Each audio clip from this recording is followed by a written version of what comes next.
Jay here from Stretford, Paddock. This is the Paper Talk. By now, you know what to do. I'm in the studio. We're live, so you need to get involved in the comments and the chat. Let us know what you think about all the latest Manchester United stories we'll be covering. And also, let us know if you've got, yes, you have any Manchester United stories yourself. Yeah, let us know. If you are ITK, if you've just seen Sheikh Jassim down your local supermarket asking for a bit of cash back, let us know. Right, we'll get into it. Oh, actually, let's get into some comments straight away. Min Hortlund, forgive me if I butchered that one. Says, good morning, Jay. Jack says, I can't wait to see De Gea sit on the bench where he belongs. We're going to be talking about the goalkeeper situation very shortly. Mark Johnson says, greetings from wet and windy Auckland, New Zealand. Sammy Salander says, good morning, Jay. Easy 3 points this weekend. Fingers crossed. I think we'll win. I think we'll win all right. I think we'll be comfortable tomorrow, but what do I know? Santa Notch, always good to see Notch in the chat. Says, happy Friday. Seafence says, Mark Johnson, right here with you, mate. Crazy weather. Chris M says, I still rate De Gea and would like him to stay. If we can agree to a suitable contract, I feel we need to bring in another keeper that can really compete and to be mentored by Dave. That's an interesting one. Could a keeper come in, David De Gea, take that keeper, keeper, under his wing? He's got a lot of experience, De Gea. I don't know, he's not a very... he seems quite a quiet lad, doesn't he, De Gea? Doesn't say a lot on the pitch, does he? He's quite a reserved character, but he could be a mentor for a younger keeper. Ross Murphy makes a fantastic point. He says, like the video. Hit the like button, please. Jermaine Reuters, I think, has started on the beer early this morning. Breaking news, Man United wins the Championship League. Where did that come from? Ha, ha, ha, ha. Yeah, Dale Gibson as well. Let's start talking about goalkeepers. Right, I'll mention De Gea first, because there was this story the other day doing the rounds that De Gea is set to sign a new deal. He's going to be offered a sort of a pay cut, but he's going to put pen to paper, with a contract extension. That was the story doing the rounds. Now, the thing with De Gea taking a pay cut is it's quite rare for a player to take a pay cut when they're still in and around the peak. And for a goalkeeper, I think he's 32, De Gea, he is still around his peak. But the fact is his performances have tailed off. And also, the reason he can be offered a pay cut and it not be too insulting is, I think, the highest paid goalkeeper of all time. I think he's on about 375 grand a week. So he's on the sort of wages you usually associate only with attackers. It's very rare for a goalkeeper to be on that sort of level when it comes to his payment.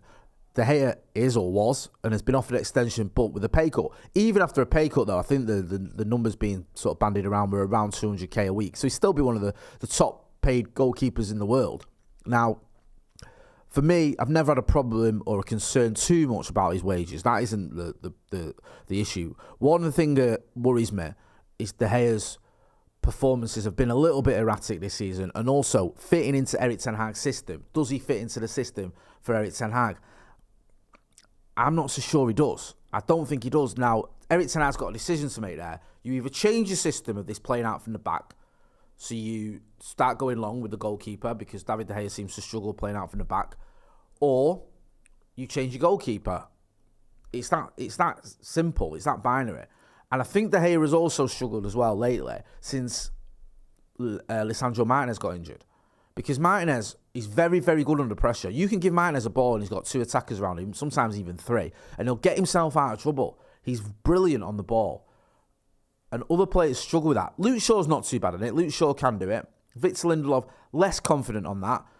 He's still, I think he gets a bit of a bad rap at times, Lindelof. He's still pretty comfortable on the ball, but he's not a Martinez. Martinez gets De Gea out of jail a few times. He really does. And I think that's the sort of issue you've got is, you shouldn't have to be getting your goalkeeper out of jail. You shouldn't have to be handling it under pressure. Because sometimes De Gea will give Martinez a ball or any of his defenders a ball, and I think, why have you done that? Like, you're just inviting pressure. We saw it, I think it was at the Emirates, where that all sort of, the first goal stemmed from, I think it was it Aaron Wan-Bissaka he gave a ball to. And we've seen it a few times this season with his distribution. Commanding his area, I think statistically, he's the worst in the league for commanding his area, for collecting crosses. I think he's the worst in the league by a country mile, to be honest with you. I'm not taking any pleasure in it. I don't want to have a dig at De Gea. I love the kid. But I think those are the facts. He doesn't command his area very well. He always looks a bit shaky, doesn't he, when it comes to crosses. And his distribution isn't great. The one saving grace De Gea's had, he's always been good at shot stopping. He's been one of the best shot stoppers in the world at times. However, that has been a little bit less prolific this season, if that makes any sense for a goalkeeper. He's now, again, I'm going back to stats, we were doing a video and a discussion on this. He's now not one of the best shot stoppers in the league. And I don't even think he's in the top half. So you ask yourself, is the payoff of his shot stopping, which recently has been average for Premier League standards, worth what you're losing in terms of commanding your area and your distribution? I don't think it is personally, but that's just my opinion. I want to hear what you guys think, because it's a funny one with David De Gea, and I'll get into some of the targets we've been linked with in a minute. I just want to hear... Santa Notch says, ITK, heard a rumour that Rio Ferdinand is going to be picked up in the morning by Wayne Rooney. If you know, you know. One of the best tweets ever. Witterbird says, I thought he would want to retire in Spain. There was talk of him going back to Spain, but there's talk as well that, I know that retire is not, a bit different than going back to Spain and carrying playing, but a lot of the leading Spanish clubs have a settled goalkeeper, and his star isn't that high. Doesn't shine that brightly in Spain anymore. He's like fourth choice for the Spanish team, isn't he? He's not like the Spanish number one like he used to be, the Spain number one. So it's not like clubs in Spain are going, we've got to get De Gea in. I think a few years ago, any club in Spain would have had him. Now it's not the case. Key Buckley says bald Ollie. Jonas Loic says, I don't want Emiliano. Damien Delmone says, never want Maynez anywhere near United. Jamie Gillespie says, Binderoff. Witterbird asked a good question. Jay, do you think goalkeepers could be a good manager? There's not many goalkeepers, is there, that manage? When I was a kid, Dino Zoff was a manager, and he used to be a goalkeeper for Italy. But going back 30 years, probably a bit longer. I don't know. I'm trying to think of goalkeepers who've gone on to be really successful managers. Get involved in the comments, because in theory they should be able to. The footballers, they've studied the game, they've worked under coaches, they know how to play the game, and anything as a goalkeeper, you've got to have a better understanding of what your teammates are doing and all that sort of stuff. You've got a full view of the pitch, so you think that could translate into management. Am I just being proper stupid here and forgetting of a really obvious goalkeeper that's smashed it in management? Was Jose weren't a goalkeeper, was he? Was Jose a goalkeeper? Or was his dad a goalkeeper? I think Jose's dad was a goalkeeper. We're getting some... Producer Callum's giving me some people there, and I've never heard of them, to be honest with you. Raymond Gathals, there you go, there's one. Dino Zoff, who I've mentioned already. Oh, Lopetegui. He was a goalkeeper, apparently. Nigel Adkins. Nuno. Was at Wolves and Spurs. He was a goalkeeper. These are okay. We're not really, swimming in the deep end of the pool here, are we? Doesn't seem like... Yeah, someone said Nuno. Jim Max says Ray Clemens. I don't know why I said it like that. Ray Clemens. Connor Burt says Jose Mourinho goalkeeper. I thought he was. I don't think he was a very good goalkeeper. I think he was okay. Richard Littlejohn. I don't think it's not Richard Littlejohn. Says, I'm really sad how it's gone with De Gea. He saved us from disaster so many times. He has, but we can't just keep going off what people have done in the past. I think that's what's got us into a bit of a mess at Old Trafford in terms of contracts and stuff. Santa Notch has done the maths for us. He says there's a 1 in 11 chance of a goalkeeper being a top-level successful manager. Nice. Right, let's talk about these targets then. We've been linked with this kid. Manchester United, this is in the Evening News, are interested in goalkeeper Bart Verbruggen. Yeah? This is the kid from Anderlecht. And it says here, Manchester United are interested in Anderlecht goalkeeper Bart Verbruggen amid uncertainty over De Gea's number one status beyond this season. Verbruggen, 20, was given his Anderlecht debut at the age of 18 by Vincent Kompany 2 years ago and has played 31 times for the Belgian club. He's also been in the Netherlands squad and been on the bench. I'll be honest with you, I'm a bit concerned. I know there's an old adage, if you're good enough, you're old enough. I think there was Busby that said that. I know David De Gea came to United when he was very young. It's a big club to come to as a goalkeeper, though, especially if you're 20. Now, maybe he comes in, he works alongside De Gea, and them two vie for the number one spot. Maybe that works. I kind of get it. And this is obviously a kid who's smashing it. To be playing at that level at the age of 18 is ridiculous, because goalkeepers usually don't start breaking into teams until they're almost mid-20s usually, because they play a little bit longer, and a goalkeeper is someone you need to have a bit of a presence, and usually young goalkeepers struggle. There's a kid at Leeds in there who's very young, and he's had his problems this season. So yeah, that could make sense. I think if you do that one, I think you probably keep De Gea on. You bring in this kid Verbruggen. He works alongside De Gea. Maybe they rotate or he comes in for cup games, whatever, until he's ready. That could work. Let us know what you think. Do you know much about him? Manish Bandari says Jay Leeds are going down. How about, is it Melier? No, not for me. I've seen him a few times this season. He's been a disaster. Now, I know he has had good games. I think it was at Liverpool earlier on in the season. He had a very good game. But he's not looked great at all of late. And I don't think putting him in the between the sticks at Old Trafford is going to make him any better. Seven's Talk Lives says De Gea stays. There isn't any standout replacement available who won't cost a fortune. Jay Cowder says, please don't bring Martinez. Tom Ryder says, Melier, absolutely not. Frenchie's dad said he's conceded 61. Grace Sheridan says, all in on Diogo Costa. The thing with Diogo Costa is, he had a bit of a stinker at the World Cup, didn't he? And everyone got put off by him. Everyone was all for him until the World Cup. And everyone was like, oh, because how many times have you actually watched him? He's at Benfica, I think, yeah, I don't know a lot about him. Costa. I know he does seem to fit the bill of what we want. The thing with Verbruggen is he's Dutch, and we know that any Dutch player gets linked to Manchester United because our manager's Dutch, and he signed players from the Dutch league, and he signed Dutchmen. So obviously, if you're Dutch, you're going to play for Manchester United. Abhinav Verma says you have to compromise, Jay. It's a great philosophy, that, Abhinav. One that I've learned the hard way. You always have to compromise, especially in my house. Right, should we have a look at who else we've got? Here's another one. Who's next on the agenda? Producer Callum. Jordan Pickford. Right.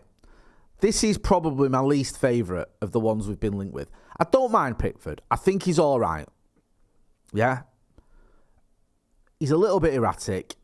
He's got a touch of the Joe Harts about him, or the Aaron Ramsdales, where he can make an average save look spectacular when he doesn't need to. But he can be very good. I don't know if he's the answer to our problems. I think Jordan Pickford, right? I think there's a lot of goalkeepers, and I said this and I got hammered. I think there's actually a lot of goalkeepers in the Premier League who, if you look at everything part of their game, every element of their game, are probably better than David De Gea. I think there are. I think there's more than... There used to be just one or two at best. I think there's a few now. I think there's quite a lot, to be honest with you. Jordan Pickford ain't one of them. I don't think he is. Ironically, I think two of the goalkeepers who aren't better than David De Gea are probably Dean Henderson and Jordan Pickford. They're two I would put in the category of I don't rate them much highly or much higher than David De Gea.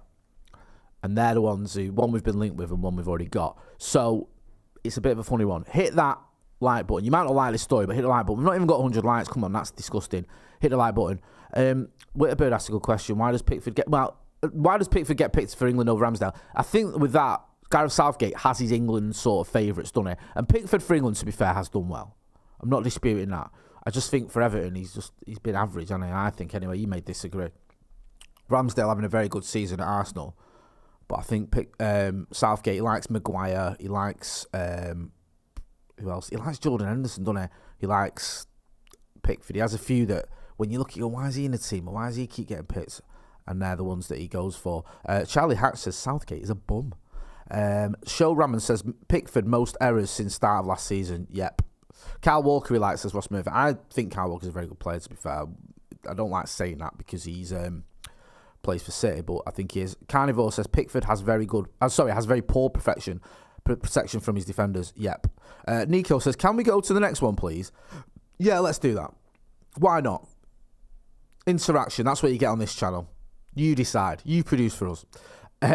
This is a story about Emi Martinez. This has come from a journalist. I've seen this in a few articles. And he says, DB Martinez is likely to change clubs in June.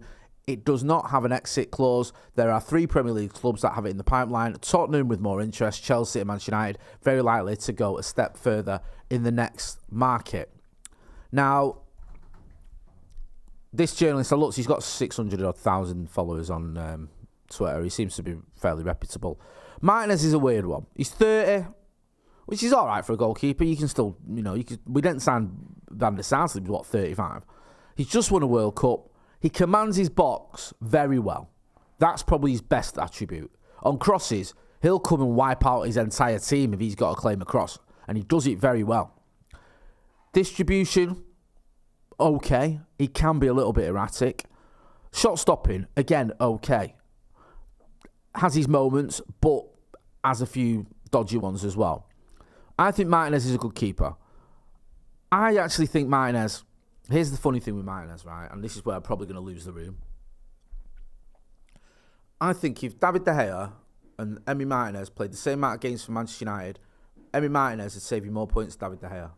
In general, I think he would. But if we are going to get a new goalkeeper in, I wouldn't be going for Martinez. I think we can get someone better. I think it'd be a slight improvement on De Gea overall, but I think we can go and get someone better than Emi Martinez. Let us know what you think in the comments. Get involved in the chat in the comments. Give us a shout. Ross Murphy says, Martinez. Sorry, I was just writing. I was just writing a comment there. I've seen some comments there saying about David De Gea's agent coming, or David De Gea came in and pulled the plug. Yeah, we had a technical issue there. Everything just crashed. Gremlins in the machine. I can't remember what I was saying. I was basically talking about goalkeepers, weren't I? I said, whilst I think that Emi Martinez is a slight improvement on David De Gea, I don't think if we are going to get a new goalkeeper, he's the one I'd go for. He's a bit... Goalkeepers can be like this. They can be a bit sort of out there and crazy and they're all over the place.